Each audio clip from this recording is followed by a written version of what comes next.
आता काल आणखीन एक काल परवा जण आहे तो काहीतरी बडबडला.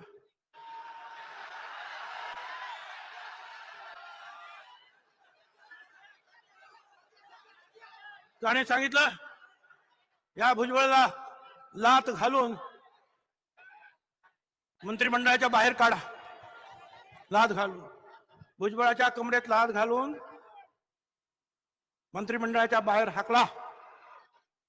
मला त्या सगळ्यांना विरोधी पक्षामधील, स्वपक्षामधील, स्वसरकारमधील सगळ्यांना मला सांगायचं, 17 नोव्हेंबरला त्या ओबीसी एल्गारची पहिली रॅली झाली अंबडला, बरोबर. 17 नोव्हेंबर पहिली रॅली अंबडला झाली. आणि ऐका, 16 नोव्हेंबरला मी मंत्रिमंडळाचा राजीनामा दिला.